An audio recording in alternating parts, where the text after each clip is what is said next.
गुरु साक्षात् परब्रह्म तस्मै श्री गुरवे नमः।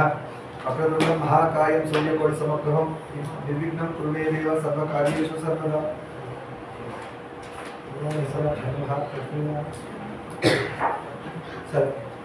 ఎన్నో రోజుల నుంచి శుకుడు జననం గురించి చెప్తాం అనుకుంటే ఏమైతుందని పోస్ట్పోన్ అవుతుంది. దాన్ని ఏమేం నేర్చుకున్నాం? బుధుడు ఎలా పుట్టాడో నేర్చుకున్నాం. సుద్యుమ్నుడు ఇలా వాడు పుట్టిన వాళ్ళు ఎవరు? మళ్ళీ పురూరవుడు కదా. మళ్ళీ అక్కడ పురూరవుడు దానిలో ఏమైంది? మళ్ళీ ఊర్వశి పొట్టేళ్ళు ఆకోల. మళ్ళీ ఆయన ఊర్వశి కోపం వచ్చి వెళ్ళిపోవడం ఏమని తెలుసుకున్నాక ఇవాటి రోజున ఘృతాచి వృత్తాంతం. సైలెంట్ గా ఉండండి అమ్మా. ఇవాటి రోజున ఘృతాచి వృత్తాంతం ఏంటో చూద్దాం. ఘృతాచి వృత్తాంతం. ఘృతాచి ఎవరు? వేదవ్యాసులు వారు చూసిన అప్సరస పేరు ఘృతాచి. ఆవిడ చూసే కదా వేదవ్యాసుడు కదిలాడు. అదేంటి నాకు ఇలా ఆలోచన వస్తుంది, నాకు గృహస్థంలో వెళ్ళాలనిపిస్తుంది అని ఘృతాచి అప్సరసను చూసాక వేదవ్యాసుడికి ఇన్ని స్టోరీలు మధ్యలో వచ్చినాయి. ఇవాళ అది ఏమైందో చూద్దాం. నిహాంత్కి సాయి మధ్యలో కూడా ఎవరైనా వేయచ్చు.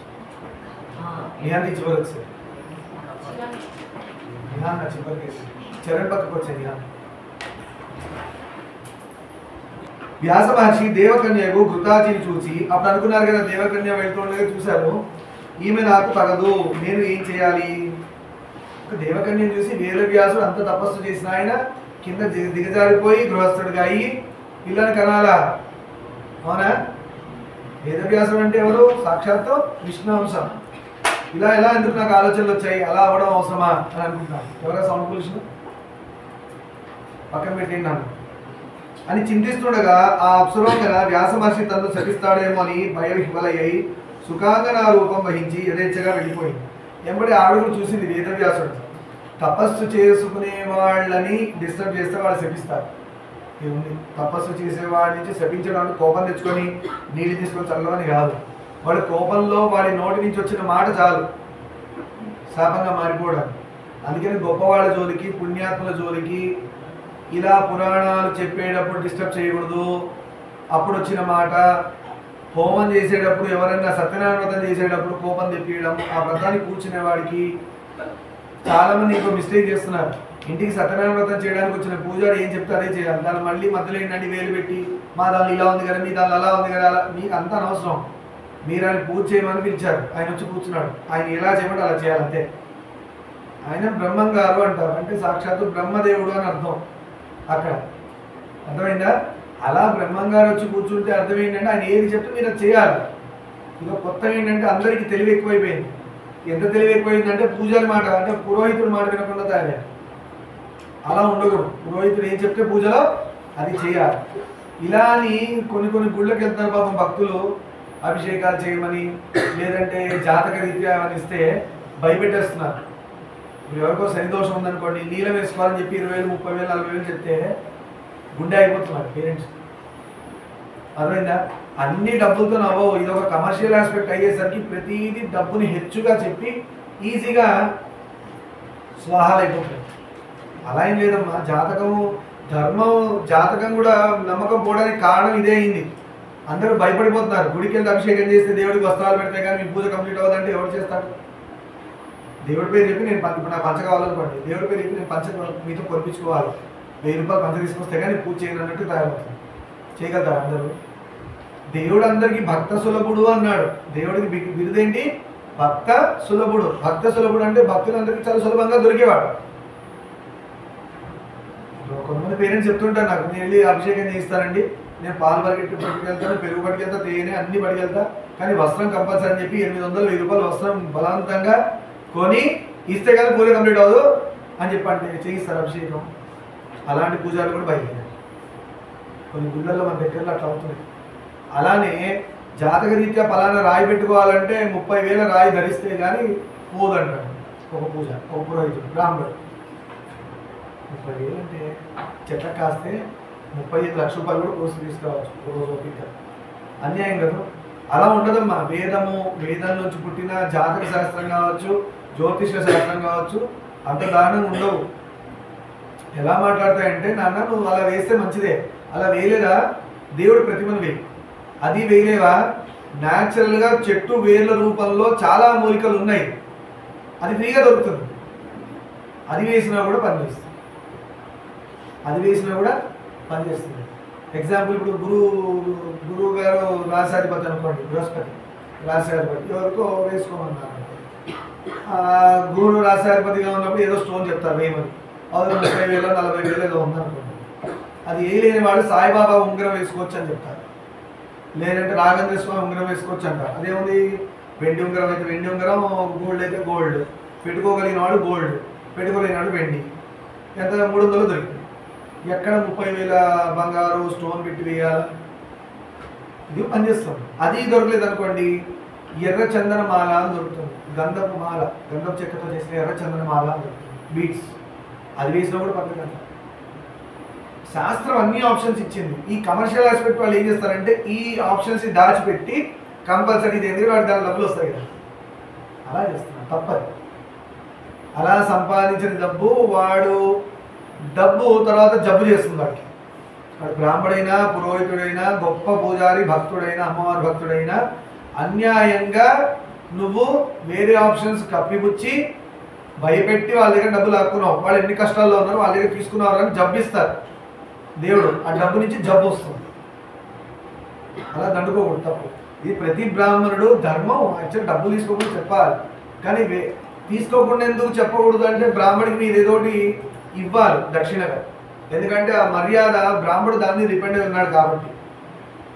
పుట్టిగా చెప్పేస్తే దానికి వాల్యూ కూడా ఉంది. అలా కూడా తయారు సొసైటీ.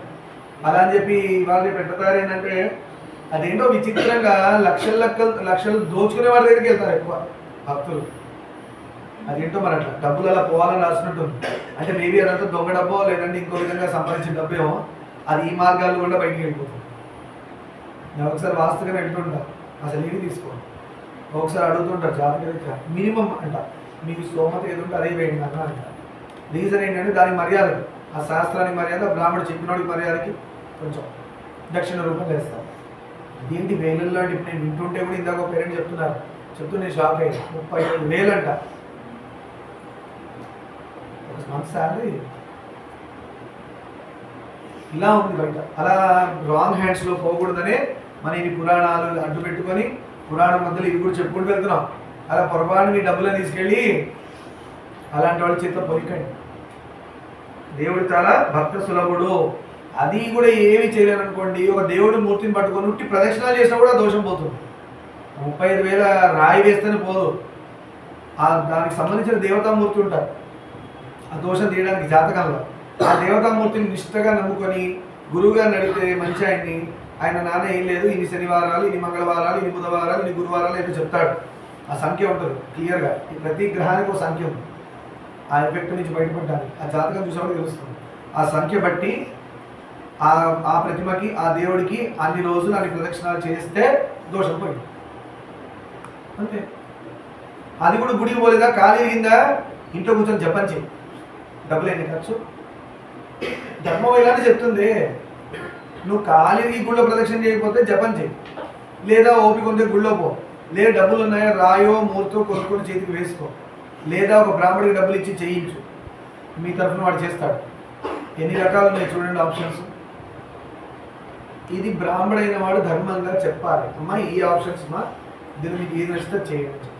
స్వామి అన్ని చేయొచ్చా, చేయండి. మాకు డబ్బులు ఉన్నాయి స్వామి, కొనుక్కోగలను, అయితే ఫస్ట్ ప్రయారిటీ అంటే ఖర్చు అయినప్పుడు పెడతాడు, పెట్టండి. కొన్ని హోమాలతో పోతాయి, కొన్ని అభిషేకాలతో పోతాయి. ఎటువంటి జాతక దోషం ఉన్నా రుద్రాభిషేకంతో పోతుంది. శివుడికి పాల ప్యాకెట్ పొద్దున ఇచ్చేస్తాయి. రుద్రాభిషేకం అని ఇంటికి పూజలు ఇచ్చేసేసి ఒక 15,000 బడ్జెట్ వేసుకొని చేయమని కాదు. అర్థమైందా? రోజు శివాభిషేకం జరుగుతుందిగా, పొద్దున పోయి ఎవరికి ఉంటేవాడు, ఎవరు ఉంటేనే చేయాలండి, ఏం లేకపోయినా కూడా చేయొచ్చు. మంచిదే కదా, ఫ్యూచర్ అంతా కూడా బాగుంటుంది. శివాభిషేకం ఎప్పుడు మంచిదే, దోషాలు ఉంటేనే చేయాలా. మరి ఎడతారేమంటే నాకు ఏదైనా ప్రాబ్లం ఉంటేనే గుడికి పోతా అంటే, గుడికి ప్రాబ్లం ఉంటేనే పోవడానికి గుళ్ళు కట్టింది. ముందు ప్రాబ్లం రాకుండా ఉండడానికి కట్టారు. అందుకని గుడికి డైలీ వెళ్ళడం అలవాటు చేసుకోండి. ఇలా కమర్షియల్ గుళ్ళు, కమర్షియల్ పంతులు, పురోహితులు ఉన్న చోట వీళ్ళందరూ స్వామి ఆ పూజలు ఉన్న రోజు నేను రాలేను స్వామి, వచ్చినప్పుడల్లా డబ్బులు అడుగుతున్నాడు, వాయించేస్తున్నాడు అని బడ్జెట్ దండం పెట్టి ఇంకో గుడి ఎత్తుకోవడం వచ్చి కొన్ని గుళ్ళు నేను అందుకే పోను. ఎందుకు పోనంటే అక్కడ పోతే ఎవరో తెలిసిన వాళ్ళు ఉంటారు, వాడు ముచ్చట పెట్టి తినేస్తాడు, అక్కడ పోతే టైం వేస్ట్, కూర్చొని రామరామ అనుకుందామంటే ఈ గోల్ ఎక్కువ ఉంటుంది. అందుకని తెలిసిన గుళ్ళు మ్యాక్సిమం నేను పోను, శుద్ధి ముచ్చట్లే ఎక్కువ ఉంటాయి. రెండవది ఇలా వాయింపుడు కార్యక్రమాలు ఉంటాయి బలవంతంగా. దేవుడు అడుగుతాడో లేదు కానీ దేవుడిని అడ్డు పెట్టుకొని చాలామంది అడుగుతారు. అది బాగా ఉన్నవాడిని అడిగితే వేరు, కష్టాల్లో ఉన్నవాడిని అడిగితే. అందువల్ల మన ధర్మంలో చాలా వరకు గుళ్ళకి వెళ్ళడం ఇది ఒక బ్యాండ్ బాజా. నవరాత్రులు వస్తే కూడా దారుణంగా కలెక్ట్ చేస్తున్నారు. వినాయక చవితి నవరాత్రుల్లో కూడా అసలు అడగకూడదంట తెలుసా. నీకు చేతనైతే నువ్వు చెయ్యి, లేదా నలుగురు చేతనైన వాళ్ళని పోగు చేసుకొని చెయ్యి. అందుకని ఇంటికి వస్తే 5,000 రాస్తా అంటే మీరు 5,000 మెంబర్షిప్ 5,000 రాయాలంటే మండేటరీగా. ఎక్కడ నుండి వినాయకుడు పుస్తకంలో 5,000 రాయాలని అని అడిగినోడు పిచ్చాడు అవుతాడు. దౌర్జన్యంగా వసూలు చేస్తున్నారని చెప్పాలి నవరాత్రుల పేరు. ఎందుకు ఇవ్వాలని 5,000? నాకు స్తోమత లేదు, నేను రూపాయి ఇస్తా, తీసుకోవా? నువ్వు తీసుకోకపోతే చెప్పు, వినాయకుడి దగ్గర హుండీ పెట్టు, అలా వేసి వస్తాను రూపాయి. అది డబ్బు కదా. ఎవడో కోటీశ్వరుడు ఉన్నాడు, వాడి దగ్గర రూపాయి తీసుకుంటే నవ్వుతాడు. వాడికి ఉంది కదా, వాడి దగ్గర వాడి ఇవ్వాలని రూల్ కూడా లేదు, అడగాలని రూల్ కూడా లేదు. యథాశక్తి అన్నారు. అందుకే ప్రతి పూజలో క్లియర్గా మెన్షన్ చేస్తారు, యథాశక్తి పూజ చేయండి అన్నారు. యథాశక్తి అంటే ఏంటి? అప్పు చేసి చేయమన్నారు. అలాగా దేవుడి గురించి ఇంత భయపడద్దు. నిన్న నేను ఏం చెప్పాను? చిన్న కృష్ణుడు మూర్తి, హనుమంతుడు, లేదంటే శివుడో రాముడో మీ బొటన వేలంతా తీసుకొని ఆయన రోజు పూజ చేస్తే మీరు ఏ గుడి పోక్కర్లేదు. ఇలా చెప్తే గుళ్ళని బోసిపోతాయని చెప్పి గుళ్ళకు కూడా పోమని చెప్పాలి. కానీ గుళ్ళకి వెళ్ళినప్పుడు ధర్మంగా ఇలాంటివి ఇందాక చెప్పినట్టుగా అడ్డుపడితే ఒక దండం పెట్టి, స్వామి నాదంత కాదండి, మీ దేవుడు చూపిస్తే చూస్తాను, చూడపియను, నేను రూపాయి ఇస్తేనే చూపిస్తా అంటే అవసరం లేదు నాకు ఆ దేవుడు అని ఇంటికి వచ్చి దండం పెట్టుకోవచ్చు. డబ్బులు ఇస్తేనే దేవుడు చూపిస్తాను అనుకోండి, చూడకండి, చూడకుండా హాయిగా వచ్చేయండి. అందుకే తిరుపతిలో ఎలా పెట్టాడు? డబ్బులు ఇస్తేనే చూపిస్తారా? తిరుపతిలో జీవితాంతం తిరుపతిలో గడిపేయచ్చు తెలుసా. హాయిగా మాడవీధుల్లో పడుకోవచ్చు, అక్కడే అన్నపూర్ణాదేవి భోజనం పెడుతుంటూ తినేయచ్చు, స్వామి దర్శనం చేసుకోవచ్చు. ఇది అందరినీ బేవర్స్ చేయడానికి చెప్పట్లేదు. సన్యాసాశ్రమం తీసుకొని అన్నీ అయిపోయాక కార్యక్రమాలు జీవితం శేష జీవితం దేవుడి దగ్గరే గడపాలనుకునే వాళ్ళ గురించి చెప్తున్నారు. బాగా ఆస్తులు మూలేసుకొని అక్కడ పోయి తినేసి అక్కడ ఉన్న ఆస్తిని అంతా కరిగిద్దామని కాదు, అది తప్పది. అలాంటి వాళ్ళు కూడా స్వామి హుండీలో ఎంతో అంత వేసో, ఆ రూమ్ కట్టడానికి డొనేషన్ ఇచ్చో ఉండాలి. జీవితం అంతా సంపాదించింది ఏం చేస్తావు? బ్యాంకులో వేసుకొని తిరుపతి తిండి తింటావు అక్కడ పోయి ప్రసాదం అని చెప్పేసి. తప్పు కదా. అప్పటికి కూడా మీరు ఏదో స్టేట్లో రిటైర్ అయ్యి ఉంటారు కదా, ఒక రూమ్కో కాటేజ్కో డొనేషన్లో 1,00,000 రూపాయలు 2 లక్షలు ఇచ్చి ఉండండి. రెండో ప్లేస్ అలా ఉండగలిగింది కాశీ. హాయిగా గంగలో స్నానం చేయొచ్చు, కాశీ ఒడ్డున ధ్యానం చేసుకోవచ్చు, పక్కనే అన్నపూర్ణాదేవి అన్నం పెడుతూ తినచ్చు. మూడోది షిరిడి. షిరిడీలో ఉండడానికి కష్టం కానీ మిగతావన్నీ ఎందుకంటే ఈజీగా పడుకునే ఫెసిలిటీస్ అది మెయిన్ సెంటర్లో ఉంది కదా, కుదరదు. బట్ తిండికి దర్శనానికి ఇబ్బంది లేదు. షిరిడీలో కావాలంటే దగ్గరలో ఎక్కడ రూమ్ వేసేసుకుంటే డబ్బులు ఉన్నప్పుడు 2 రూమ్లు వేసేసుకో, రూమ్ వేసుకోండి, అక్కడే వండుకోవచ్చు. అంటే అక్కడ పొమ్మని నేను చెప్పట్లే, మీరు నిజంగానే ఇల్లునే అరుణాచలంలా చేసుకుంటే ఎక్కడ పోకండి, ఇంట్లోనే చేసుకోవచ్చు. కానీ మనకి డిస్టర్బెన్స్ ఎవరో ఒకరు వస్తుంటారు పోతుంటారు. లేదు అందరూ రాముడే అనుకుంటే అది కూడా డిస్టర్బెన్స్ కాదు. అంతా రామమయం, జగమంతా రామమయం. నిన్న మనం అక్కడ అనుకున్నాం, మనం యూనివర్స్కి వెళ్తుంది, బ్లాక్ హోల్ నుంచి వేరే లోకానికి వెళ్తుంది. వీళ్ళు ఇంతమంది టెలిస్కోప్లు, బయోస్కోప్లు, మైక్రోస్కోప్లు పెట్టి చూస్తే కానీ కనబడలే. ఆటోమేటిక్ పెద్ద పెద్ద టెలిస్కోప్స్ ఇంకేవో పెట్టుకొని చూస్తే కానీ దొరకలే. మన వాళ్ళు అప్పట్లో పాటల్లోనే రాశారు.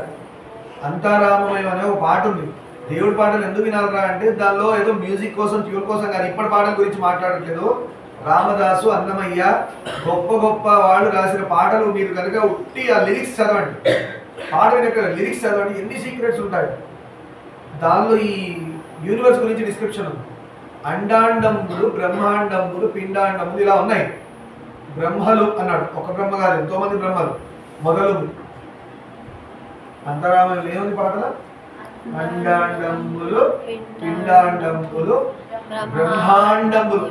బ్రహ్మమైన అండం అంటే పెద్దది, ఇంకా ములు అంటే ప్లూరల్ ఫామ్. యూనివర్స్ ఎలా ఉంది అంటే ఎర్త్ మీద మనం ఇలా ఉన్నామా, మరి ఇలా నుంచున్నామా, ఇవా ఇప్పుడు ఉల్టా ఉన్నాం. మనం అతి కింద భాగంలో ఉన్నాం. సన్ ఎట్టున్నాడు? కింద వైపు ఉన్నాడు, భూమికి అమెరికా వైపు అటువైపు కింద. అవునా? మన తలకిందులు ఉన్నాం, ఇట్లా ఇట్లున్నాం. ఎర్త్ ఇట్లా అంటే సన్ అక్కడ ఎక్కడ ఉంటే ఎర్త్ ఇలా ఉంటే మనం ఇలా నుంచున్నాం. ఇప్పుడు తల కిందికి ఉంది, కాళ్ళు అతుక్కొని ఉన్నాయి ఎర్త్కి. మన పరిస్థితి ఇది, ఇప్పుడు ఉల్టా ఉన్నాం. అక్కడ ఇలా నుంచిన వాళ్ళు ఉన్నారు, వాళ్ళకి సన్ ఉంది. ఇప్పుడు ఇది ఎర్త్ మీద మనం అలా ఉన్న పరిస్థితి. ఈ ఎర్త్ 9 ప్లానెట్స్లో ఒక చోట ఇలా చుక్కలా ఉంది సన్ దగ్గర చూస్తే, అవునా? ఇది మొత్తం సోలార్ సిస్టమ్, ఎన్నో సోలార్ సిస్టమ్స్ కలిసి ఉన్నాయి. వాటి ఫిజిక్స్లో రకరకాల పేర్లు ఉన్నాయి, అర్థమైందా? మిల్కీ వే, గెలాక్సీలు ఏవో నాన్సెన్స్ చాలా చాలా ఉన్నాయి, తర్వాత మాట్లాడుకోవచ్చు. ఇదంతా కలిపి ఒక సోలార్ సిస్టమ్. అలాంటి ఎన్నో సోలార్ సిస్టమ్స్ కలిసి ఒక పాలపుంతలు అంటారు. ఇవన్నీ కలిసి ఒక పెద్ద ఒక ప్యాచ్ వర్క్ లా ఉంది, లైట్ ప్యాచ్ వర్క్ లాగా.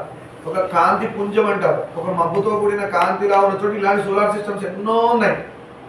అదంతా కలిపి అలాంటివి ఎన్నో ఉన్నాయి ప్యాచ్ వర్క్స్. అంతా కలిపి ఒక ఎగ్లా ఫామ్ అవుతుంది. అలాంటి ఎగ్స్ ఒక రూమ్ నిండా ఉన్నట్టుగా ఉందంట, అర్థమైందా? ఇలాంటి రూమ్స్ ఎన్నో ఉన్నాయి. ఇప్పుడు అక్కడి నుంచి మనం జూమ్ ఇన్ చేసుకుంటూ వస్తుంటే ఎక్కడి నుంచి రావాలి మనం?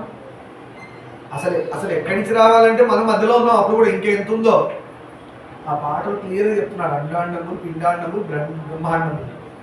పిండాండం అంటే లోపల ఉన్న పిండం తీసుకున్నా కూడా, పిండం అంటే ఏంటి? పెట్టే పిండం అని కాదు, ప్రాణం ఉన్నదాన్ని పిండం అంటారు. గుడ్డుగా ఉన్నదాన్ని ఫామ్ అయ్యి బయటికి రావాలి కదా, అందుకే పిండం అంటారు. లోపల కూడా ఆ బేబీ ఫామ్ అయ్యే బేబీ అక్కడి నుంచి స్టార్ట్ అయ్యి బ్రహ్మాండము, అండాండములు అంటే ఎలాంటివి ఎన్నో ఉన్నాయి. ఒక ఎగ్ లోపలే ఎన్నో గెలాక్సీలు, మిల్కీ వేలు, యూనివర్స్ అన్నీ లోపలే ఉన్నాయి. మరి ఇంకా అవతల ఏముందో? మన ఆఫ్టర్ ఆల్ ఎర్త్ మీద ఉండి మనకి ఎంత గర్వం, ఎంత అహంకారం చూడండి దేవుడి మీద. అసలు మనం ఎక్కే చేయము, అవునా కదా? రెండో నాయన దేవుని పట్టుకోవాలి, అలా అని కమర్షియల్ వాళ్ళ చేతితో పడకూడదు, అది కూడా చూసుకోవాలి.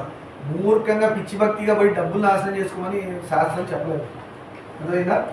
సరే, ఈ రోజున శుకుడు వస్తాడేమో చూద్దాం. ఈయనేమనుకున్నాడు అని చింతిస్తుండగా అప్సరవంగానే వ్యాస మహర్షి ఎక్కడ వ్యాసుడు శపిస్తాడేమో అని భయపడ్డది. ఎవరావిడ?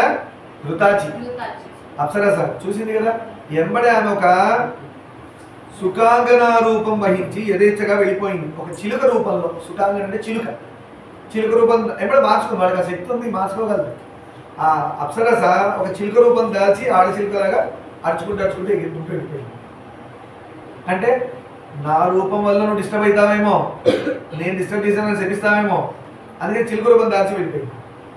ఆమె చిలుకగా మారిపోవడం సాత్యవతీయుడు విస్మృతుడయ్యాడు. అయ్యో, ఇంత బ్యూటిఫుల్గా ఉందని అనుకుని ఇప్పుడు చిలుక రూపం మారిపోయి వెళ్ళిపోయింది ఏంటి? ఈయనకు ఆలోచన వచ్చింది. ఎవరికి? వ్యాస భగవానుడికి.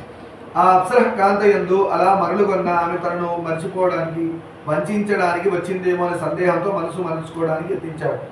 ఈయన ఎంతో విధంగా ప్రయత్నం చేశాడు మనసు మార్చుకోవడానికి, ఆవిడ నుంచి మళ్ళీ ధర్మ కార్యాలను పెట్టడానికి. ఎవరో? వ్యాస భగవానుడు. కానీ ఏమైంది? మనసు అడైపోతుంది. మనసు మళ్ళీ గృహస్థాశ్రమం నుండి బిడ్డ కలిగితే బాగుండు, అవునా అని అనుకుంటున్నాడు. అలా ఆయన కారణం కావచ్చు, లేదంటే శుకుడు అనే మహానుభావుడు వచ్చి మనకి భాగవతం లాంటిది అందించాలని ఒక రీజన్ కూడా కావచ్చు. మనలాంటి వాడు ఉద్ధరించాలంటే వ్యాస భగవాన్ అంతా ఈజీగా డైవర్ట్ అయిపోతాడా? అలా ఎవరు ఋషులు. వ్యాస భగవానుడు ఏంటో ఒక అప్సరసం చూసేసేసి బిడ్డం కనేసి అని చెప్పి అంత ఈజీగా డైవర్ట్ అయిపోతారా? అలా ఉండదు. మనకి శుకుడు రావాలి. ముందు జన్మల్లో ఎంత వర్స్ట్ ఉంటారో మనుషులు. ఇలాంటి వాళ్ళకి దేవి భాగవతం కృష్ణుడిది ఇలాంటివి అందిస్తే కానీ నేను చెప్పుకున్నట్టుగా కృష్ణుడికి ఇలా స్నానం చేయించి తలంటు పోసి, పండుగల సహాయ తలంటు పోసి ఆయనకి మంచి పాపట దువ్వినట్టు, ఇది నిజంగా ఇదే భక్తి. భక్తి రెండు విధాలుగా ఉంటుంది. ఒకటి చిన్న పిల్లలు చేసినట్టు భక్తినే ఎక్కువ యాక్సెప్ట్ చేస్తాడు దేవుడు, ఎందుకంటే దానిలో న్యాచురల్ ఫీలింగ్ ఉంటుంది. మేము చేసేటువంటి గంభీర పూజలు, మంత్రాలు, యంత్రాలు, ఆడంబరాలు ఎక్కువ ఉంటుంది, అవునా? గంభీరమైన పూజలు. దానికి ఏమంటాడు? ఆ చేసేవాళ్ళు అక్కడ చిన్న పాప చేస్తుంది, ఎంత న్యాచురల్ చేస్తుంది తెలుసా? దువ్వెను కొనుక్కొచ్చింది నా కోసం, నా తల దూతుంది కూర్చొని. అది మెటల్ అని తెలుసు, బ్రాస్ అని తెలుసు, కానీ అలాగా చిన్నపిల్లలు చూడండి నిజంగానే. అందుకే దేవుడు చిన్నపిల్లల దగ్గర ఉన్నాడు 4.5 years వరకు.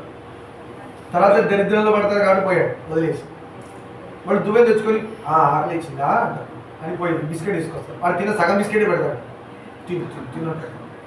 అది మళ్ళీ గట్టిగా అనుకో నాంచుతాడు, నీళ్ళలో నాంచి నోట పెడతాడు, మెత్తకుంటుంది. తిన్నాడు. శబరి చేయలే. శబరి ఏం చేసిన అమ్మవారికి శుద్ధమైన పండు కుచ్చులేని తెచ్చిపెట్టిందా? అది తిన్నది ఎందుకు తిన్నది అంటే ఎంగి చేసి పెట్టే లక్షణాలు కాదు. మా రాముడికి పొరపాటున పుల్ల వస్తాయేమో, చేదు వస్తాయేమో, పుచ్చుందో ఏముందో లోపల, రాక వచ్చాడు. ఇన్నేళ్ళ నుంచి వెయిట్ చేస్తున్నా, నా రాముడు అని కొట్టుకుంటుంది బాబు, ఎన్నో ఏళ్ళ నుంచి ప్రాణం. అలాంటి వాడు డీరెస్ట్ వస్తే వదులుతారు ఎవరైనా? అందుకని వెతికి వెతికి వెతికి వెతికి కందు పాపం ముసలిది దొరకదు. ఇప్పుడు ఎలా తెలుస్తుంది? కంటి చూపుతో దొరకట్లే. ఎలా తెలుస్తా? తింటే కానీ తెలియదు. ఆ రుచి బట్టి బాగుంది చెక్ చేసుకొని పెట్టి తిన్నాడు. లక్ష్మణుడు షాక్ అయ్యాడు. అక్కడి అదేంటో నేను ఇంగిపడి తింటున్నాను ఆపాడు.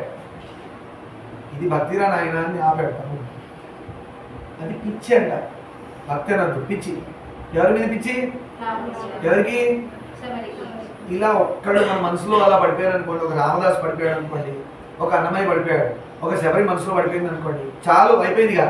మిగతా వాళ్ళ అభిషేకాలు వందల వందల బిందెలు పోసుకొనియండి, హోమంలో భూమి మీద ఉన్నవన్నీ తీసుకొచ్చి లోపలేసి తగలేయండి, శివుడి మీద బిల్వపత్రాలు కోట్లు కోట్లు తీసుకొచ్చి పోయినాయండి. ఇదే ఫస్ట్. ఎలాంటిది ఫస్ట్? ఆ దేవుడితో మీరు డైరెక్ట్ అటాచ్మెంట్ ఫస్ట్. ఇందాక పేరెంట్ అడుగుతున్నారు, డైరెక్ట్ నవగ్రహాన్ని నేను పోయించాను. పోయండి. అయ్యో, పూజారి అడ్డవుతున్నాడు పూజకి. ఇప్పుడున్న జనరేషన్ ఎట్లా తయారైందంటే పూజారి సపోర్ట్ చేయాలి, పురోహితుడు సపోర్ట్ చేయాలి పూజకి. ఆ పురోహితుడు అడ్డై కూర్చుంటున్నాడు పూజకి. ఎలాగా? 20,000 ఇస్తేనే, టికెట్ తీసుకుంటేనే, చేతిలో డబ్బులు పెడితేనే వెళ్తారా? ఇంకోసారి నిరుపేదవాడు భక్తుడు అవడా? కుచేలుడు ఏంటి కోటీశ్వరుడా? ఎవరిని రానిచ్చాడు? కృష్ణుడు. ఎంతో మంది కోట్లాది కోట్ల రాజ్యాలు ఉన్న వాళ్ళని, డబ్బులు ఉన్న వాళ్ళని రాణిల దగ్గరికి కుచేలుడు వస్తే ద్వారపాలకులు ఆపారు. నువ్వు వెళ్ళాలి లేదు, ఎట్లా చూస్తావు? నీ అవతారం చూస్తుంటే కృష్ణుడికి ఇలాంటి ఫ్రెండ్ ఉన్నాడా అని వాళ్ళకి డౌట్ వచ్చింది ద్వారపాలకులు. ఆయన అన్నాడు, నా కృష్ణుడు నా చిన్నప్పటి మిత్రుడు అని చెప్పుకున్నాడు బాబు. దానికి ముందు సంఘటన ఏమైంది? కుచేలుడు కృష్ణుడి డీరెస్ట్ ఫ్రెండ్. చిన్నప్పుడు ఆడుకున్నారు, ముద్దలు ముద్దలు పెట్టుకున్నారు హాయిగా, ఒకడొకడు పూసుకున్నారు, గుద్దుకున్నారు, కింద మీద పడి కొట్టుకున్నారు, ఒకరి మీద ఒకరు ఎక్కి గుద్దుకున్నారు, అలా ఆడుకున్నారు. అలా ఆడుకున్న కుచేలుడు దారుణమైన దరిద్రంలో ఉన్నాడు. దరిద్రంలో ఎందుకు వచ్చిందంటే ఆయన కృష్ణుడే ఉన్నాడు మనసులో. ఇంకేం చేయబుద్ధి కావట్లేదు, డబ్బులు సంపాదించబుద్ధి కావట్లేదు, ఎక్కడ పోయేవాడు కాదంటే మనసులో కృష్ణుడు. పెళ్ళయింది, పిల్లలు నాకు తిండి, ఆఖరికి అటుకులు ఉంటాయి సరే, అటుకులు ఎప్పటి నుంచో ఉంటే ముక్కిపైన వాసన వస్తాయి, ముక్క వాసన అంట, పురుగులు వస్తాయి, బ్రౌన్ కలర్ ముక్క పురుగులు అంట. ఆ అటుకులు వాసన వస్తే నాకు బాగా అనిపిస్తుంది. అయితే భార్య ఏమంది, ఇన్ని రోజులు దరిద్రంలో ఇబ్బంది పడుతున్నాము, మన ఇద్దరం అంటే ఓర్చుకుంటాము, పిల్లలు చచ్చిపోయేటట్టున్నారు, కొంచెం తిండి ఏమైనా సంపాదించాడు, మీ ఫ్రెండు ఉన్నాడు కదా కృష్ణుడు, ఆయన దగ్గర వెళ్తే ఎంతో కొంచెం సహాయం చేస్తాడండి అని వెళ్ళని పంపించింది. ఎవరు?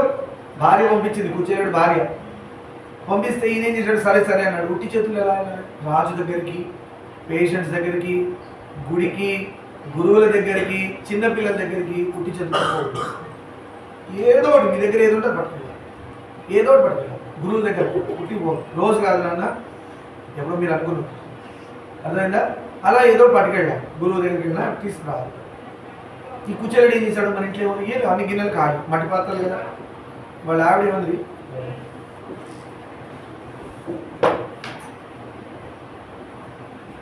ఆ మట్టి పాత్రలో ఉన్న ముక్కిపోయిన అటుకులు ఉన్నాయి, అవి తీసి వాళ్ళ భార్యది ఉన్నాయి అని మూట కట్టింది. కుచేలుడు బట్టలు ఎలా ఉన్నాయి తెలుసా?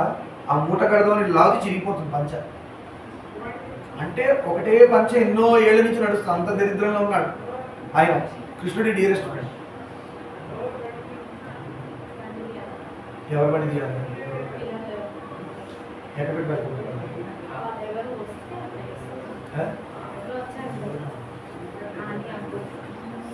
వాళ్ళ చుట్టాలు ఇచ్చారు. ఏం చెప్తున్నాం మనం? అలా కుచేలుడికి ఆ ముక్కిపోయిన అడుగులు ఇచ్చారు. ఇస్తే ఆయన ఫీల్ అవ్వలే, కాకపోతే అనుకున్నాడు, అయ్యో నా ఫ్రెండ్కి ఇలాంటిగా, సరే ఏం లేవుగా ఆయన తెలియదా అని. ఎందుకు చెప్తున్నానంటే మన దగ్గర ఏది ఉంటే అది ప్రసాదం అన్నాడు స్వామి, అంతేగాని నువ్వు పక్కింటికి వెళ్ళి కొట్టుకొచ్చి పెట్టమలే. నీ దగ్గర ఏదంటే యథాశక్తి అది. కుచేలుడు పట్టుకెళ్ళాడు, ద్వారపాలకులు ఆపారు, ఆయన వెళ్ళకూడదు లోపలికి. నా ఫ్రెండ్ లోపల ఉన్నాడు. ఎవరు? కృష్ణుడు. నవ్వారు. నీకు ఆయన జగత్ప్రభు, ఆయన ఏంటి ఐశ్వర్యం, నువ్వేంటి ఇలా ఉన్నావు అని పంపించారు. కృష్ణుడికి తెలుసుగా, ఆయన మనసులో తెలియగా ఆయన పైనుంచి చూశాడు, ఎంబడి అరిచాడు. ఎవరిని? పక్కన ఉన్నాడు. ఎవరన్నా నా ఫ్రెండ్ వస్తే ఆపాడు, అక్కడ పోయి ఫస్ట్ పంపించాడు కాబట్టి. ద్వారపాలకులు భయపడిపోయారు, స్వామి మరణదండన ఇస్తాడేమో. ఎందుకు? డీరెస్ట్ వస్తే అలా ఆపుతారా అంటే స్వామి కోపం ఎప్పుడు చూడలేదు అలా వాడు. ఆ కృష్ణుడి కోపం చూసి భయపడిపోయారు, ఎక్కడ మరణదండన ఇస్తాడు. ఏంబడి వాళ్ళ దగ్గర నుండి చేయబట్టుకొని మెల్ల కుచేలుని తీసుకొచ్చి లోపల కూర్చోబెట్టారు. అలాంటి దరిద్రంలో ఉన్న కుచేలుని కూర్చోబెట్టి ఏ సింహాసనంలో? ఆయన కూర్చునే సింహాసనంలో కూర్చోబెట్టాడు. అభ్యాగతి దేవో భవ. అభ్యాగతి అంటే చెప్పకుండా వచ్చేవాడు, వాడు దేవుడు. చెప్పింటికి వస్తారు చుట్టాలు, అతిథులు, వాళ్ళకు దండం పెట్టి ఏదో ఇచ్చి పంపించాడు. అభ్యాగతి దేవో భవ, దేవుడు ఎప్పుడు చెప్పకుండా వస్తాడు అభ్యాగతి రూపంలో. అది తెలియక అతిథి దేవో భవ, అతిథి దేవో భవ, అందరి రూపంలో రాముడు ఉంటే అది వేరే సంగతి, అంత ఆలోచన వస్తాయి. అదేదా అలా సింహాసనం మీద కూర్చోబెట్టి ఊరుకున్నాడా? ఆయనకి ఎంతమంది? 8 మంది భార్యలు కృష్ణుడికి, ఎంతో మంది గర్ల్ ఫ్రెండ్స్, అది వేరే సంగతి, ఆ లెక్క. ఆ 8 మంది భార్యలు నాన్న గర్ల్ ఫ్రెండ్స్ అంటే ఈయన పోలేదు నాన్న. రాముడు అవతారంలో ఋషులు ఆయన చూసి మోహించి, స్వామి నేను భార్యగా ఉంటానని ఇప్పుడు ఏం కుదరవు, నెక్స్ట్ అవతారంలో కుదురుతుంది, ఇప్పుడు ఏకపత్ని వ్రతుంది అని చెప్పాడు. అది తెలియక పిచ్చివాడు వాగాడు, చాలా మంది బయలుదేరారు. అలా వారు కోరొచ్చాడు. ఈయన రాజు కాబట్టి ఇప్పుడు యాక్సెప్ట్ చేశాడు, రామావతారంలో యాక్సెప్ట్ చేయలేదు. అలా లవర్స్గా చాలామంది ఉన్నారు కృష్ణుడు, ఇప్పటికి కూడా ఉన్నారు లవర్స్. ఎంతోమంది ఆడపిల్లలు కృష్ణుడికి లవ్వర్గానే అనుకుంటారు. అర్థమైందా? సరే, అది పక్కన పెడదాం. ఇప్పుడు 8 మంది భార్యలు పిలిచారు.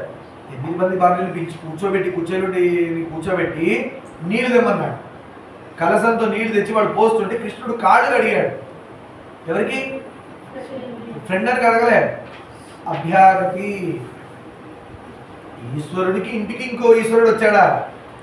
ఈయనే ఈశ్వరుడు, ఈయనే అందరింటికి వచ్చాడని అందరి భావన. అభ్యాగతిగా కృష్ణుడే వస్తాడో శివుడు వస్తాడని. అలాంటి కృష్ణుడి ఇంటికి కుచేరుడు వస్తే ఆయన ఎలా ఫాలో అయ్యాడు? ఇంటికి దేవుడు వచ్చాడని ఫాలో అయ్యాడు. దీనిలో ఒక రూల్ ఉంది, శివుడు కూడా బ్రేక్ చేయడు, విష్ణుమూర్తి కూడా బ్రేక్ చేయడు. ధర్మం ఏం చెప్పింది? అభ్యాగతి ఈశ్వర రూపం అని చెప్పింది. నేను ఈశ్వరుని, ఈయన ఎదురైతాడు అనలే. ధర్మం ఈయన చెప్పినప్పుడు ఈయన ఫాలో అవ్వాలా? శివుడు కూడా వినాయకుడు ప్రథమ పూజ అని చెప్పినప్పుడు ఆయన ఫాలో అవ్వాలా? అందుకే శివుడు ఎక్కడ పోయినా కూడా ఏం చేస్తాడు? ఫస్ట్ వినాయకుడు పూజ చేసి బయలుదేరుతాడు ఆయన కూడా. ఈయన పార్వతి బయటికి వెళ్తాను, నేను అలా అనకూడదు కానీ పార్వతీదేవిని అడుగుతాడు ఆయన, అమ్మ నేను బయటికి వెళ్తాను, కొంచెం వస్తాను, పెద్ద పని ఉంది, ఏదో యుద్ధం చేయాలంట, మన వినాయకుడు ఏడించి కూర్చోబెట్టి పూజలు చేసి ఇద్దరు మొగుడు పెట్టాలి, ప్రసాదం తీసుకొని అడగట్టుకొని నోట్లేసుకొని పోతాడు ఆయన శివుడు. ఆయన తండ్రి, అదే కొడుకు కాదు అక్కడ, ప్రథమ పూజ గణేష్. ఆ మూర్తి చేస్తేనే శివుడు కూడా గెలుస్తాడు, లేదు శివుడు కూడా ఓడిపోతాడు. వినాయకుడికి పూజ చేయకుండా శివుడు బయలుదేరితే శివుడు ఓడిపోవడం ఖాయం.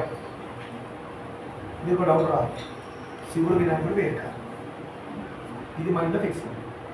అర్థమైందా? సరే, అలా కూర్చోబెట్టి ఆ కలశాలతోని కుచేలుడి కాళ్ళకి అభిషేకం చేసి ఆ నీళ్లు నెత్తిని చల్లుకున్నాడు. కృష్ణుడు భాగ్యమా కుచేలుడు భాగ్యమా? అలా ఎవరు అంటారు? కృష్ణుడు కూడా కుచేలుడు భాగ్యం అనాలి. ఏం పరమాత్ముడే నెత్తి నీళ్ళు చదువుతున్నాడు. అది కదా ఫ్రెండ్షిప్ అంటే. ఇవాళ రేపు పెద్ద బయలుదేరారు అందరూ ఫ్రెండ్షిప్ అని, వీడు వాడిని ముంచుతాడు, వాడు వీడిని ముంచుతాడు, ఈ ఆమెను ముంచుతుంది, ఆమె ఏమో ముంచుతుంది. ఏం ఫ్రెండ్షిప్ అది? అది ఫ్రెండ్షిప్ అది. ఇక్కడ చూడండి, అలా అయ్యాక కుచేలుడు ఇలా దాచిపెట్టుకున్నాడు పక్కన ఆ ముక్కిపోయిన అటుకులు. కృష్ణుడికి అని తెలియదా? కృష్ణుడి దగ్గర దాచిపెడతారు ఎవరైనా? మనసులో ఉన్నదే చిత్త చోర అని పేరు. ఏంటి? మన మనసుల్ని దోచేస్తాడు. అలాంటి వాడి మనసులో ఉన్నది తెలియదా? ఏంటి సఖ ఏమి దాచిపెట్టావు అక్కడ? మిత్రుడా ఏం దాచిపెట్టావు? పక్కనేమో లోపల దోపుతున్నావు, కనబడకుండా అన్నాడు. ఆయన ఏం లేదు ఫీల్ అవుతున్నాడు. బాగా తెచ్చుంటే బాగుంటుంది, నాకున్న దరిద్రానికి నా దరిద్రం ఏంటి చెప్పుకోవడం అని చెప్పి. చూడు, దరిద్రం మనలాంటి వాళ్ళు అయితే కృష్ణుడు గారు పోయి నాకు ఇంత దరిద్రం ఉంది, నాకు 4 నగల ముట్టలి, 4 లంకె బిందెలి అని అడుగుతాం. మనలాంటి వాడు అడుగునేవాడు, ఎప్పుడు అడుగునే బ్రతికే కదా. ఆయన అడగలే, భార్య చెప్పింది మర్చిపోయాడు. ఇలా పెట్టుకున్నాడు, ముక్కిపోయిన అడుగులు దాచిపెట్టుకుంటున్నాడు. ఈయన ఊరుకుంటాడా? ఫ్రెండ్ కదా. అది ఈయన వచ్చి లాక్కొని తీసుకొని మూట ఓపెన్ చేశాడు, తీసి నోట్లో వేసుకున్నాడు. అలా వేసుకుని ఆహా ఎంత బాగున్నాయి అన్నాడు. మళ్ళీ ఇట్లా పెడతాం, కృష్ణుడు ఎందుకు బాగున్నాయి అన్నాడు? శబరి ఎంగిల్ చేసినా కూడా రాముడు బాగున్నాయి అన్నాడు. ఫ్రెండ్ తీసుకొచ్చాడు, అది ముక్కిపోయినవా అని సూపర్గా తయారు మాధుర్యంగా ఉన్నాయంట. నిజంగా తేనె అవి ఇవి కలిపిన పండ్ల రసాలు తెచ్చినాడు, వేస్ట్ అంటున్నాడు కృష్ణుడు. ఎందుకు? కుచేలుడు భక్తితో కష్టపడి యథాశక్తి తన దగ్గర ఉన్న తెచ్చిచ్చాడు, అందుకు తీయగైనాయి అని తిన్నాడు. ఒక్క పిడికిలు తినగానే కుచేడి ఇల్లు మొత్తం బంగారమయమైపోయింది, దరిద్రం పోయింది. ఎవరికి పెట్టాడు? డైరెక్ట్గా పరమాత్ముడికి తినిపించాడు. విగ్రహాలకు నోట్లో పెట్టలే, స్వామి తింటున్నాడు డైరెక్ట్గా. ఇది మీకు ఇందాక పూజ. చిన్న బొమ్మను అనుకోవద్దు, ఇది చిన్ని కృష్ణుడు, నువ్వని పెట్టి దూతారు ఇలా. ఆయనకి పిల్లకేసినట్టు ఫీల్ చేస్తారు. అర్థమైందా? కొంతమంది నిజంగా అలాంటి బొమ్మలే కొనుక్కుంటున్నారు. జుట్టు తీయను జుట్టే ఒక రోజు గుండె అయిపోతుంది పాప. ఏసీ తీసి అప్పుడు ఏమయ్యాడు? వామనుడు అయ్యాడు. చూపు మారాలి మెల్లగా. ఏం సార్ చిన్నప్పుడే కృష్ణుడి పిల్లకేసేసి వామన రూపం వచ్చిందంట, గుండె అయింది. అది మా కృష్ణుడి గుండె అయిందంట. కొంతమంది ఏం చేస్తారు? మళ్ళీ విగ్గు పెట్టిస్తారు.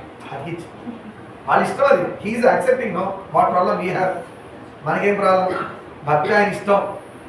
పొట్టికి రమ్మంటే వామనుడు వస్తాడు, సింహం రూపంలో అంటే నరసింహావతారంలో వస్తాడు, తాబేలు అంటే తాబేలు అవుతాడు, చేప చేప అవుతాడు.